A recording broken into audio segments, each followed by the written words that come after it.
Good evening and welcome to Hungary Report, starting off public media and one's foreign language news shows. I'm Csenge Gabriela Ibolya with today's news from Hungary and the Carpathian Basin. Let's begin. Hungary is ready to help Ukraine, but it does not agree to a new EU loan proposed to further support the country at war. This is what the finance minister spoke about in Brussels after the meeting of the Council, bringing together the finance ministers of EU member states. Mihály Varga said Hungary does not support this form of assistance because it has a bad experience with EU borrowing.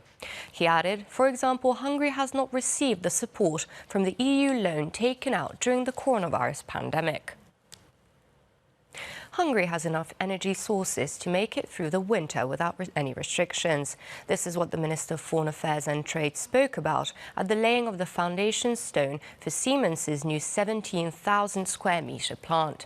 The plant, which will create 400 new jobs, will produce turbine blades for gas and steam power plants. Péter Szijjártó said the capacity expansion investments of large international companies can ensure that Hungary stays on the growth path, even in this difficult economic period, and stays out of the European recession. Hungary is in 7th place out of 38 countries in this year's ranking examining the competitiveness of tax systems of OECD countries. Hungary surpassed, for example, Germany, Austria and the United States.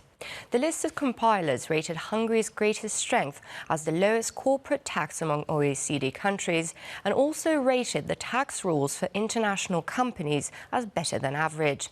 In terms of the competitiveness of the Hungarian tax system, the 15% flat rate personal income tax was also evaluated as a strength. President Katalin Novák consulted with family organizations. There was talk of next year's demographic summit, as well as the problems and challenges faced by families in the Carpathian Basin, such as inflation and the education system. Prime Minister Viktor Orbán met with the world-famous American political science professor John Mearsheimer at the Carmelite Monastery. The professor is considered one of the most decisive and realistic international relations experts of our time. The informal conversation mainly focused on the causes, origins and possible outcomes of the war in Ukraine. They agreed that the war in Ukraine is the most dangerous conflict of the past decades, which must be ended as soon as possible. And that's all for now, but don't forget you can catch Hungary Reports every night after 11 o'clock news and online as always. Do stick around and watch our German, Russian and Chinese language news. Thank you for watching and have a lovely evening.